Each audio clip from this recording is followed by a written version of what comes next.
I have been abused. I have been used. And I hope you guys are patient enough to at least listen to the entire story. If what I'm saying right now is a lie, anything I lay my hands in this life, let it backfire on me. Why are you making it look like I'm the one in charge of this donation money? Even when you want money like this, you woke up, you carried all the police from Alado, you pack police, a lot of police people to come to my house early in the morning. They came to arrest me early in the morning. Hey guys, so Nollywood actor John Okafor's adopted daughter has finally come out to say her side of the story after the actor's wife, Stella Okafor, accused her, that's Jasmine, of sleeping with the actor and duping him of 55 million naira out of the money the good people of Nigeria donated for him. And the video would definitely leave you speechless, guys. But before we dissect the full gist, you are highly welcome to my YouTube channel, guys. If you're new here, you're very welcome. Please, I beg you, kindly subscribe and don't forget to turn on the notification bell for latest gist and trending news as we continue to serve you with the latest, alright? So recall that the wife of Nollywood actor John Okafor, aka Mr Ibu, who happened to be one of Nollywood's veteran actors, recently called out Jasmine, his adopted daughter, on the internet. In fact, not just on the internet, she went as far as arresting her and locking her up in jail for days for allegedly sleeping with the actor and also duping him of 55 million naira Nigerians donated to the actor for his ailment, as he came out sometime last year to beg for alms online. Please guys, I would beg you to kindly calm down and watch this video to the end so you will understand the level of damage these people have caused to Mr. Ibu's image, honestly. My children, they suffer. My children, they suffer. This man gets to kill me. This man gets to kill me. Every time that time is okay, he don't know what I'm suffering. He don't know I'm suffering. The man came prepared to come and beat me, to come and kill me. I ran away from him. He came from his girlfriend's house to come and beat me, to come and kill me. He removed his wristwatch to come and beat me. And I run, I push him out and ran away. Look at where I am. Everywhere I don't crack. Everywhere water, inside house water, everywhere. Look at the car I'm driving. Everything, nothing. My children know they eat. Everywhere scatter. No school fees. And you're telling me to do what? Oh God. Oh, not today. Their cup don't full. So Mr. Ibu's wife Stella Okafor, in her accusations against Jasmine when this issue first started sometime last year, came out crying online and stating that the girl whom everyone knew as Mr. Ibu's daughter is not his daughter, and that she is now the one controlling her husband's account and all of that. In fact, she revealed that Jasmine is not in any way related to Mr. Ibu at all, as in by blood or whatsoever. As in, the issue was so hot on social media that year that even Daddy Freeze and so many high-profile Nigerians, even including P Square and all of that, had to intervene to settle the gbasgbos. And eventually, they settled, and Mr. Ibu came out to say that he adopted the girl, he adopted Jasmine, and all of that. So eventually, they became one family again. So late last year again, during Mr. Ibu's birthday, the family used the opportunity to review his current state of health and also used the opportunity also to beg for alms online to help the actor offset his bills, to which Nigerians really complied and genuinely assisted the actor. Then again, few days after the donations went viral, Mr. Ibu's wife resumed her dragging of Jasmine online. This time, she started claiming that Jasmine secretly got married to Mr. Ibu's second son, and the fact that they were trying to run away with part of the money Nigerians donated to offset Mr. Ibu's medical bills with the said son to UK. At this point, people started asking plenty questions like, what is Jasmine still doing in that family?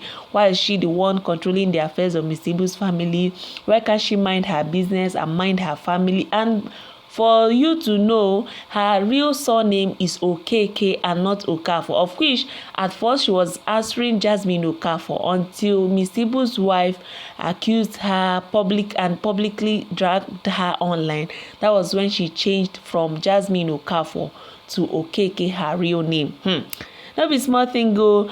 But in all of this, Jasmine has been quiet about the whole allegations. She has neither spoken nor written anything about the matter since the issue trended on social media. But today, she has finally broken her silence. And there is a lot going on in this family, to be honest. In Jasmine's revelation, she has explained how she came into the Mr Ibu's family, how she spent so much of her personal money taking care of Mr Ibu and his wife's bills, school fees and all of that, how she became best friends with Mr Ibu's wife, and how they eventually fell apart to the point of Mr Ibu's wife calling her a husband snatcher and a thief and all of that. And also, most importantly, she answered the major accusation of her stealing 55 million from the money Nigerians donated for Mr Ibu's health after he came to ask for help online. So guys, get a seat, grab a popcorn and fasten your seat belts, guys, as you watch her revelation, because this matter is about to get messier. And please don't forget to subscribe to my YouTube channel as you do so. I'm talking because I feel like I have been abused, I have been used, and I hope you guys are patient enough to at least listen to the entire story, because it means a lot to me for people to know what really transpired, what really happened. Then if after listening to me you feel like, oh, I'm wrong, fine, I'll leave the judgment to you people. So how did I get involved in all this in the first place? Firstly, how did I get involved with this family? The John Okafor family, Mr Ibu family. So many years ago, my dad passed on. May he so rest in peace. He was in the Nigerian army. He was a very good friend to Mr Ibu, who is now a father figure in my life. When my dad passed on, Mr Ibu himself was at the burial. Ever since then, he has played the role of a father figure in my life. Not for once have I ever needed somebody as a father that he was not there for me. So fast forward to 2018, I left the country, I left Nigeria, and then I went to look for greener pasture outside the country. Things were working out for me. I was doing good. I was doing fine. Later on, I relocated to Cyprus where I was studying law. Fast forward to 2020, Daddy in person of Mr. Ibu, started writing me on WhatsApp requesting for financial assistance. I was really surprised because before I left this country, he was doing well. If he wasn't at the peak of his career, he was doing absolutely well. I started asking questions. I asked him, what exactly is happening in your life right now for you to be asking for the least 50,000, 10,000, 5,000? Are you sure everything is okay? That was the first time he mentioned to me that he was sick and he was in Abuja. I then asked him, how about your wife? How is the children? How is everybody doing? It's been long since I heard from any of them. He said, his wife is in Lagos, that he has been in Abuja for close to 2 years now. And I was like, if you're sick, the best place to be is your home in Lagos. Why Abuja? He didn't really say much. So I told him to send me his wife's number, that I would like to hear from her. It's been a while. I'd like to hear from her. Let me know what's happening in their life and all of that. Let me also understand why he was asking for those kind of financial help if things has really gotten that bad. Because I was in shock. It also surprised me. So he later sent her number. I called her. I asked her how she was doing. She said everything was not well. I could remember that day. The first day I contacted her after a very long time, she said everything is not well, that her husband has left the house for over 2 years. He has abandoned the children and everything. I was surprised to hear that from her. And then she said that that very day she started sending me videos. I think the last time they called me out that I was on that the freeze live, I made reference to that. She was crying over the phone when I asked her how things were going. She said that daddy, in person of Mr. Ibu, has left the house for over 2 years, abandoned her with the kids, that things were really bad for her. Even that day, she sent me a video of NEPA people cutting the light. As of when I called her, the NEPA people were there. She went to her car. She showed me her car, that there was no fuel in her car. Her car was in a very bad condition. That in fact, that if I don't intervene, no, no, no, no, no, no, no, the NEPA people will cut the light, and there will be no light for there will be no light in the house. And the children were drinking gari. According to her, she married him. She has not had any job. She has not done anything. She has no means of sustaining the family. I mean, she totally depends on him to be able to sustain the family and pay school fees for the children. So I said, okay, me, I'm in Cyprus zone. I'm studying. I showed her some of my school stuff that I'm studying law. This is where I am. We're trying to catch up with each other. And I told her this is where I am right now. But I'll try and see if I can raise at least 100,000 and send to her so that she can sort out the little she can solve. She said, okay, that day I sent her 100,000. The proof of that 100,000 I sent her is in the previous live video I did with Daddy Freeze. So from there, she started chatting me every day. We were talking. Subsequently, she would send me for every single time we were having conversation. It was about the issues in the house and all of those things. And at the point, she started complaining to me that she's not able to reach daddy on the phone in person of Mr. Ibu. That when she calls him in Abuja, he doesn't pick and all of that. So she would ask me to call daddy on her behalf and talk to daddy that daddy should send something for her and the kids. And I've been supporting her in the little way I can during that period. So when I came back to Nigeria, I was supposed to come to Lagos. In fact, she was supposed to meet me at the airport, but she couldn't meet up. And then I told her I was going straight to Abuja. I traveled with one other lady, one of their family friend. So we went to Abuja. On getting to Abuja, daddy was really sick. He was really, really sick. That was the first video that went viral on social media that was giving him medicine. I said, daddy, take this medicine, take the medicine. I am sure I'll put it on the screen during the course of the video. So daddy was really sick. The condition I met him was really bad. I have a lot of videos we made that day. God, I said, mommy, come and do videos, say something to Nigeria. When they see that the family is in unity, they will support him. She came, she said, hey, Nigerians, my husband is there, he's there, he's there. Somebody, I said, that's not how to appeal to Nigerians. I was the one telling her what to what, this is how you're going to say it. And then we did a video. Once that video happened, got online, money started coming in. The account they were sending money to was an Access Bank account that daddy opened. And the day he opened that account, his son was right there with him.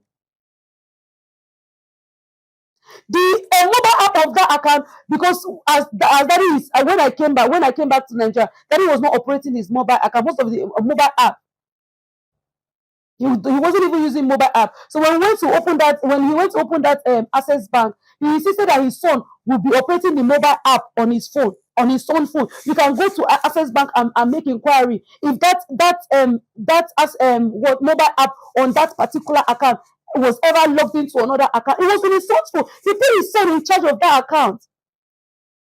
Even while before the donations, the money that were paid into that account for maybe those skit he did with Sydney. Sydney paid him money to that account. He told his son to send money from that account to his wife. So who has been controlling the account? His son. His son has been sending that money from that account to his wife. His son has been in charge of that account. When the donation came, the only thing I had access to was the SIM card that they're using to answer call. And what's it called? Alert was coming. When the alert was coming, I'll show her, mommy, see this thing. In less than 2 hours, Nigerians have donated 40 million. Before you know, 60 million. In less than 3 days, 100 million naira has been donated. Before that time, she has not come and said anything bad about me. Oh. I was not a stranger. I was not a homewrecker. I was not a terrible person. Before that donation, I was not the evil Jasmine you people are labeling me to be.